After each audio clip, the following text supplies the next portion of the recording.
जय हिंद, good evening to all my dear friends. आप सभी प्यारे बच्चों का आपके यूट्यूब चैनल राठौर क्लासेस में हार्दिक स्वागत है। मेरे प्यारे दोस्तों, आज की क्लास में हम लोग चैप्टर नंबर 6 किरचॉफ के नियम से एक जो प्रूविंग कर रहे हैं वो है वीटोचुन सेतु। वीटोचुन सेतु का क्या रिजल्ट है आप देख रहे हैं सामने, P/Q बराबर R/S। आज हम लोग इसको प्रूव करेंगे। बहुत ही सरल तरीका है, आप वीडियो को पूरा देखिए। लेकिन उससे पहले आपको एक छोटी सी जानकारी समझनी होगी किरचॉफ के नियम को। किरचॉफ का नियम क्या होता है इसको हम लोग समझेंगे। अब मैंने एक स्पेशल वीडियो भी बना रखी है किरचॉफ के नियम की। जिन बच्चों ने उस वीडियो को नहीं देखा है आप उस वीडियो को जरूर देखें, लिंक मैंने डिस्क्रिप्शन में दे रखा है, आप वहाँ से जाकर उस वीडियो को देख सकते हैं। तो चलिए स्टार्ट करते हैं आज की क्लास। मेरे प्यारे दोस्तों, सबसे पहले वीटोचुन सेतु होता है क्या, आप उसको समझें।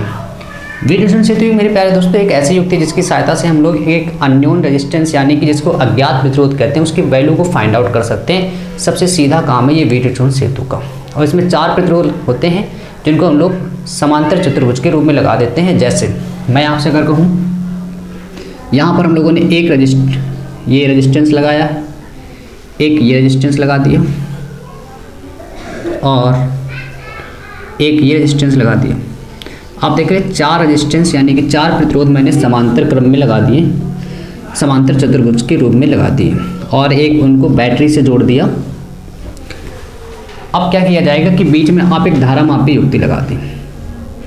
धारामापी युक्ति क्यों लगाई गई है, इससे क्या होगा कि जब ये संतुलित अवस्था में अपनी होगा उस समय इस बीच वाले धारामापी में कोई भी धारा नहीं जाएगी, उससे हम लोग पता कर लेंगे इस समय ये बिल्कुल संतुलित अवस्था में। और जैसे ही संतुलित अवस्था में होता है उस समय फार्मूला इसका बनता है P/Q बराबर R/S। पूरा आपको समझाते हैं कि संतुलित अवस्था क्या है, पूरा डिटेल से देखिए वीडियो को। सबसे पहले तो वीटोचुन सेतु की आपकी परिभाषा लिखेंगे कि वीटोचुन सेतु एक ऐसी युक्ति जिसकी सहायता से हम लोग अज्ञात प्रतिरोध की वैल्यू को फाइंड आउट कर सकते हैं और इसमें 4 प्रतिरोधों को लेकर समांतर चतुर्भुज के रूप में आपस में जोड़ दिया जाता है। मान लेते हैं कि पहले प्रतिरोध का जो रेजिस्टेंस है वो P है, इस वाले का Q है, ये R है, ये S है। अब हम लोग इसको भी प्रूव करेंगे, लेकिन उससे पहले किरचॉफ का बेसिक आपको जानकारी समझनी है। किरचॉफ का मेरे प्यारे दोस्तों हम लोगों ने एक नियम पढ़ा था, सेकेंड नियम पढ़ा है I/R बराबर सिग्मा E। सिग्मा I/R बराबर सिग्मा E क्या फार्मूला है कि जहां पर प्रतिरोध होगा उसी के धारा का मल्टीप्लाई कराना है। उस सर्किट में इसके बाद जितनी भी बैटरी लगी उनको हम लोग बराबर में रख देते हैं, ठीक है। इसके माध्यम से हम लोग यहाँ पे इसको सिद्ध करेंगे वीटोचुन सेतु को। तो सबसे पहले हम लोग क्या करेंगे, बैटरी से मान लीजिए ये बैटरी आपने जो लगाई है इससे निकलने वाली धारा है I एम्पीयर की। मान लेते हैं कि जो बैटरी से निकलने वाली धारा है वो I एम्पीयर की है। अब वो I एम्पीयर की धारा यहाँ से चलेगी, इसके बाद वो ऊपर पहुँचेगी और यहाँ पर आ गई। अब इस I एम्पीयर की धारा को मेरे प्यारे दोस्तों 2 रास्ते मिल रहे हैं, कुछ धारा ऊपर जाएगी, कुछ धारा नीचे यानी कि डाउनवर्ड जाएगी। मान लेते हैं कि जो I का एक पार्ट है, थोड़ा सा जो पार्ट है वो I1 जो कि ऊपर की डायरेक्शन में जा रही है और जो शेष धारा है मैंने वो मान ली I2। यहाँ पर आप कह सकते हैं जो I1 और I2 को अगर ऐड कर दिया जाए, जोड़ दिया जाए, वो फिर से मुझे I ही धारा मिल जाएगी। और संतुलित अवस्था में क्या होगा कि जो I1 धारा है, क्योंकि संतुलित अवस्था में ही ये फार्मूला है, आप देखें वीटोचुन सेतु की संतुलित अवस्था में ये है। और जैसे ही संतुलित अवस्था होगी जो धारा I1 यहाँ से जा रही है वो नीचे वाले तार में नहीं जाएगी, पूरी की पूरी धारा I1 उधर चली जाएगी, I1। और ये I2 धारा फिर इधर चली जाएगी और जैसे I1 इधर से I2 इधर से आ रही, फिर यहाँ से क्या निकल जाएगी, I निकल जाएगी, ठीक है। चलिए लगाते हैं हम लोग खंड फर्स्ट में KCL। इस खंड को मान ले फर्स्ट और इसको मान ले सेकेंड, ठीक है। लगाते हैं इसमें हम लोग KCL। और KCL कैसे लगाएंगे आपको मैंने बताया था, पहले आप एक एरो बना लेते हैं, कहीं से भी किसी भी डायरेक्शन में एरो बना सकते हैं। आपका मन है ऐसे बना सकते हो या फिर ऐसे बना सकते हो, ठीक है। तो खंड फर्स्ट में हम लोग KCL लगा रहे हैं। खंड फर्स्ट में KCL लगाने पर अब आप देख रहे हैं यहाँ पे किरचॉफ लॉ हम लोग लगाने जा रहे हैं। अगर आपको किरचॉफ नहीं आता तो थोड़ी सी समस्या होगी, इसलिए मैंने लिंक उसका डिस्क्रिप्शन में दे रखा है, आप उस वीडियो को इसके बाद जरूर देख लेना। तो सबसे पहले हम लोग KCL लगा रहे हैं खंड फर्स्ट में। आप देख रहे हैं अभी मैंने बताया आपको KCL का फार्मूला क्या है, किरचॉफ का फार्मूला क्या है, I/R बराबर समेशन I I/R बराबर समेशन E। तो सबसे पहले हम लोगों ने यहाँ से चलना स्टार्ट किया खंड फर्स्ट में। कौन सा प्रतिरोध मिल रहा है, P। कौन सा प्रतिरोध रेजिस्टेंस मिला है, P। और उसमें जाने वाली धारा यानी कि I1, P/I1। इसके बाद इस खंड में चल रहे हैं क्योंकि खंड फर्स्ट में ही आपको चलना है, तो यहाँ से चले और सेकेंड प्रतिरोध मिल रहा है R2 और उसमें जाने वाली धारा कौन है, I2, ठीक है। अब आपको देखना है कि जो ये एरो है ये ऐसे चलते हुए ऊपर की डायरेक्शन में जा रहा है, जो मैंने ये वाला एरो बनाया है, और ये एरो जो है वो डाउनवर्ड नीचे की तरफ जा रहा है, और ये वाला एरो ऊपर के विपरीत में हमेशा साइन लगता है माइनस का। ये मैंने आपको केसीएल में पढ़ाया है, तो यहाँ पे क्या आ जाएगा माइनस। इसके बाद इस रेजिस्टेंस में आप देखो, इस सर्किट में हम लोग जब चले हैं तो कोई भी बैटरी नहीं, क्योंकि ये तो पूरी बैटरी पूरे की है। लेकिन जब हम लोग खंड फर्स्ट में चल रहे हैं तो उस समय कोई बैटरी नहीं है। यहाँ पे क्या लगा देंगे आप, जीरो लगा देंगे, बराबर में जीरो, क्योंकि कोई भी बैटरी नहीं मिली है। यहाँ से हम कह सकते हैं Pi1 बराबर RI2 इक्वेशन फर्स्ट। इसके बाद आपको क्या करना है, सेकंड खंड में हम लोग लगाने वाले हैं अब केसीएल। तो खंड सेकंड में लगाने वाले हैं केसीएल, तो खंड सेकंड में केसीएल का मतलब किरचॉफ लॉ लगाने पर। तो चलिए खंड सेकंड में किरचॉफ लॉ लगाते हैं। अब देखिए यहाँ से चलिए, खंड सेकंड इतना है, ठीक है। यहाँ से चलिए कौन सा रेजिस्टेंस यानी कि प्रतिरोध मिल रहा है, Q। सभी लोग कमेंट करके बताएंगे कि उसमें जाने वाली धारा कौन है, Q में जाने वाली धारा का मान क्या है। सभी लोग कमेंट करके बताएंगे कि Q में जाने वाली धारा का मान क्या है। सभी लोग कमेंट करके बताएंगे कि Q में जाने वाली धारा का मान क्या है। हाँ, Q में जाने वाली धारा का मान क्या है। हाँ, बहुत बढ़िया। सभी लोग कमेंट करके बताओ Q में जाने वाली धारा का मान क्या है। बढ़िया। तो यहाँ पे Q में आप देख रहे हो I1 धारा जा रही, ठीक है। इसके बाद कौन सा रेजिस्टेंस मिल रहा है, कौन सा प्रतिरोध मिल रहा है, S, और उसमें जाने वाली धारा कौन है, I2। एक बार और आप लोग सभी लोग कमेंट करके बताएंगे क्या यहाँ पे प्लस रखा जाए या फिर माइनस रखा जाए। यहाँ पर प्लस रखा जाए या फिर माइनस रखा जाए। SI2 के आगे माइनस या फिर प्लस, आप एरो देखो, प्लस या फिर माइनस। ये एरो जा रहा है ऊपर की तरफ, आप देख रहे हो इसकी डायरेक्शन ऊपर की तरफ है, और इस एरो को देखिए आप, और इस एरो को देखिए आप। जानिए बताइए क्या प्लस और माइनस में क्या आएगा, यहाँ पे प्लस और माइनस में यहाँ पे क्या रखा जाए। हाँ चलिए ठीक, बहुत बढ़िया।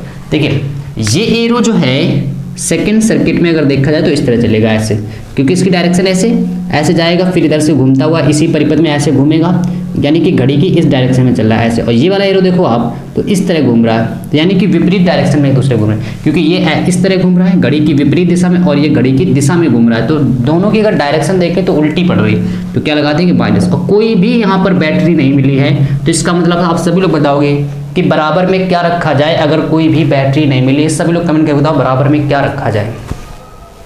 बराबर में यहाँ पे क्या रखा जाए, क्योंकि कोई भी बैटरी खंड सेकंड में नहीं मिली।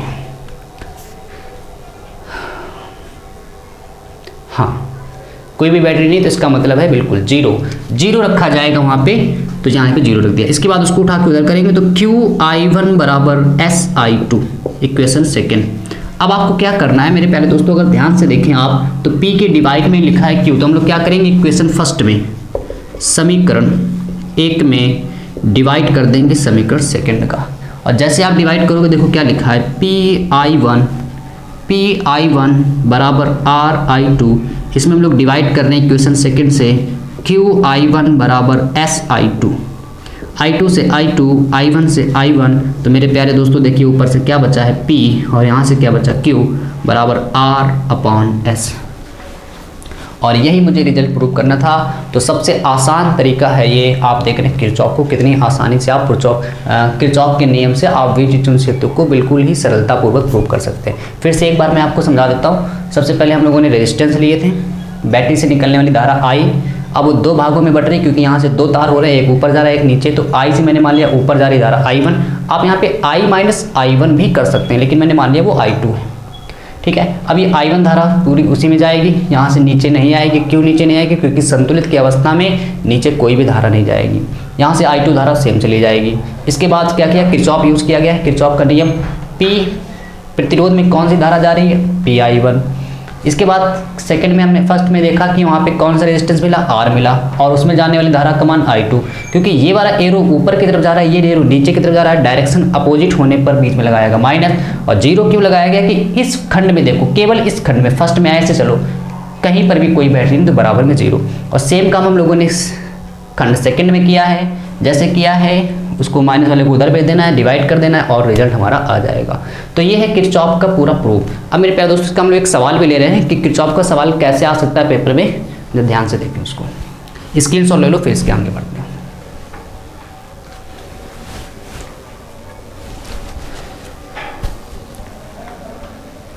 चलिए अब हम लोग इसका एक सवाल लगाएंगे। मैं आपसे फिर से एक बात कहूँगा कि आप जो भी प्रूविंग देखते हैं इसके बाद उसको आप कॉपी में नोट करें, एक बार अपने मन से ज़रूर लगाएं, तभी आप उस पर स्ट्रॉन्ग पकड़ बना सकते हैं। ठीक है, तो चलिए अब हम लोग लगाने वाले हैं किरचॉफ का एक सवाल। किरचॉफ और व्हीटस्टोन सेतु की हेल्प से एक सवाल को हम लोग सॉल्व करने वाले हैं। तो मेरे प्यारे दोस्तों सवाल क्या है, सवाल क्या लिखा हुआ है जरा ध्यान से देखें।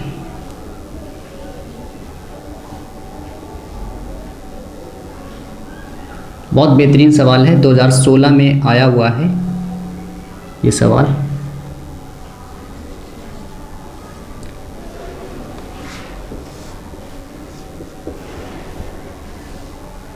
बैटरी है 6 वोल्ट की, और अगर मैं आपको बताऊं मैं किस बुक से आपको पढ़ा रहा हूँ, क्वेश्चन नंबर 26 है और ये कुमार मित्तल की बुक से।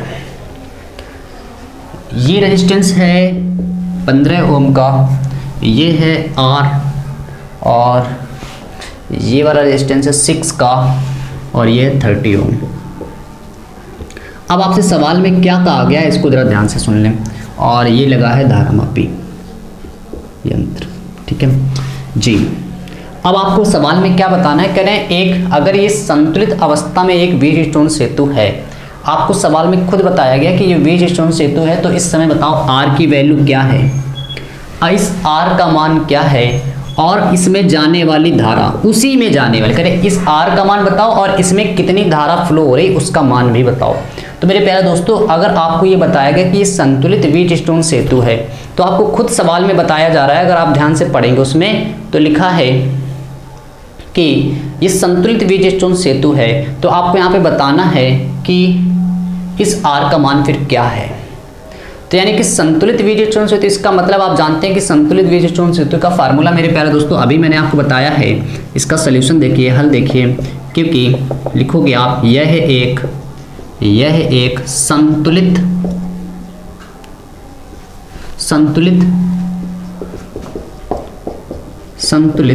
व्हीटस्टोन सेतु है, संतुलित व्हीटस्टोन सेतु है, इसलिए मेरे प्यारे दोस्तों P/Q बराबर R/S। और मैंने अभी आपको वीडियो की शुरुआत में बताया था कि व्हीटस्टोन सेतु एक ऐसी युक्ति है जिसकी सहायता से आप एक अज्ञात प्रतिरोध को ज्ञात कर सकते हैं। आप देखो यहाँ पे जो R है ये कैसी वैल्यू है, अज्ञात रेजिस्टेंस है जो हमें पता नहीं है। अब हम लोग किसकी सहायता से ज्ञात करें इसको, व्हीटस्टोन सेतु की सहायता से ज्ञात कर रहे हैं। तभी मैंने शुरुआत में परिभाषा बताई थी कि व्हीटस्टोन सेतु एक ऐसी युक्ति है जिसकी सहायता से हम लोग एक अज्ञात प्रतिरोध को ज्ञात कर सकते हैं। तो यहाँ पे हम लोग अज्ञात प्रतिरोध R की वैल्यू व्हीटस्टोन सेतु की सहायता से निकाल लें। तो ये मेरे प्यारे दोस्तों फार्मूला उसका, P की वैल्यू कितनी है 15, Q की वैल्यू, Q मैंने यहाँ पे लिया तो चलिए यहाँ पे लिख देते हैं R की, देखिए Q की जगह R है ना, आप उसको R मत समझें, और R की जगह क्या लिखा हुआ है, R की जगह क्या लिखा हुआ है 30 लिखा हुआ है, और S की जगह क्या लिखा हुआ है 6 लिखा है। ठीक है, अब यहाँ से आप इसको सॉल्व करेंगे तो 6 पंचे 30 कट रहा है, ऊपर लिखा है 15, नीचे लिखा है R, यहाँ से बचा है 5। ठीक है, और नीचे 1 आप लिख सकते हैं। 5 को इसको कैंसिल करेंगे, 3 टाइम्स कैंसिल हो गया, और R का उधर मल्टीप्लाई करा देंगे तो 3 बराबर R, यानी हम लोग कह सकते हैं जो R की वैल्यू है वो 3 ओम का रेजिस्टेंस है। यहाँ पे कितने ओम का रेजिस्टेंस है, 3 ओम का रेजिस्टेंस है। आपने देखा व्हीटस्टोन सेतु की सहायता से आपने बड़ी आसानी से उसको सॉल्व कर लिया। व्हीटस्टोन सेतु का फार्मूला लिखा, P ये था 15 है, Q की वैल्यू ये होती है तो जो कि R है, R की वैल्यू मेरे प्यारे दोस्तों 30 है, और S की वैल्यू 6 है। इसको सॉल्व किया, R की वैल्यू आ गई कितनी 3, मतलब यहाँ पे जो R हमें जो नहीं पता था उसकी वैल्यू कितनी 3 ओम। अब हमारा सेकेंड पार्ट है कि इसमें धारा कितनी है, इसमें बहने वाली धारा कितनी, जरा इसको ध्यान से देखो। अब क्योंकि ये संतुलित अवस्था है मेरे प्यारे दोस्तों, अब मैं एक नया फिगर यहाँ बनाने वाला हूँ, आप बनाइएगा, मैं इसी फिगर को चेंज कर देता हूँ। संतुलित अवस्था में क्या होगा, बीच में कोई धारा नहीं जाएगी तो फालतू में लगा, इसको हटा भी दो। ठीक है, अब आप देखें कि ये सीरीज में है, ये श्रेणी क्रम में है, और मैंने R की वैल्यू निकाल ली है, और R की वैल्यू आप, अब मैं यहाँ पे रख दे रहा हूँ 3 ओम। ठीक है, आप एक नया फिगर बना लेना। तो यहाँ पे R की वैल्यू कितनी आ चुकी है 3। अब मुझे बताना है कि इस 3 में कितनी एम्पियर की धारा जा रही है। तो आप मेरे प्यारे दोस्तों 15 और 3 किस क्रम में है, श्रेणी क्रम में है, तो आप लिखोगे कि 15 ओम व 3 ओम श्रेणी क्रम में, श्रेणी क्रम में। और श्रेणी क्रम में तो आप जानते हो फार्मूला होता है R बराबर R1 प्लस R2। तो R बराबर R1 की वैल्यू 15 है, R2 की वैल्यू 3 है, इसका रेजिस्टेंस आ गया 18 ओम। तो यहाँ से अगर इसको हम लोग सॉल्व करें, नया फिगर बनाएं, तो वो कुछ ये है। और सेम नीचे अगर आप बनाओगे तो 30 और 6 36 हो जाएगा। जैसे यहाँ 15 और 3 जोड़ दिया 18 श्रेणी क्रम में और सीरीज में और ये हो जाएगा कितना 36। इस तरह आपने इसको सॉल्व कर लिया। फिर से मेरे प्यारे दोस्तों समझिए कि 36 कैसे है। जैसे 15 और 3 श्रेणी क्रम में फार्मूला होता है R1 प्लस R2। R1 की वैल्यू 15, R2 की वैल्यू 3, तो 15 3 18। वैसे सेम यहाँ पे कितना आ जाएगा 36। और ये है एक बैटरी जो कि 6 वोल्ट की है। अब आप देखिए ध्यान से समझें, जो 18 ओम का जो प्रतिरोध बना है ये 15 और 3 से मिलकर बना है, जो कि थे श्रेणी क्रम में। अगर हम ये पता कर लें कि 18 वाले प्रतिरोध में कितनी धारा जा रही है, तो हम ये कह सकते हैं कि जो 18 ओम प्रतिरोध में जितनी धारा जाएगी वही वाली धारा 15 और 3 में जाएगी, क्योंकि श्रेणी क्रम में धारा का मान समान होता है। यानी हमारा टोटल टारगेट है यहाँ पे 18 ओम के प्रतिरोध में धारा के मान निकालना। तो आप मेरे जानते हो कि श्रेणी क्रम में धारा समान होती है और समांतर क्रम में विभव समान होता है। आप याद रखें, समांतर क्रम में विभव समान होता है। मतलब क्या है कि जो 6 वोल्ट की बैटरी लगे, यानी विभव 6 वोल्ट का है, तो 6 वोल्ट का विभव आप इस वाले पर भी देख रहे हैं और इस वाले पर भी 6 वोल्ट का विभव है। यानी हम कह सकते हैं कि ऊपर वाले में तो लिखवाओगे आप 18 ओम प्रतिरोध में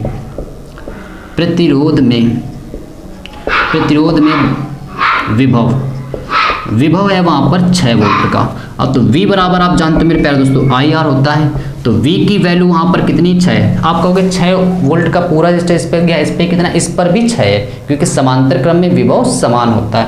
तो 6 पूरा। अगर बैटरी यहाँ पे 8 वोल्ट की लगी तो उस पर भी 8 वोल्ट का होता है, इस पर भी 8 वोल्ट का होता है। समांतर क्रम में विभव समान होता है और श्रेणी क्रम में धारा समान होती है।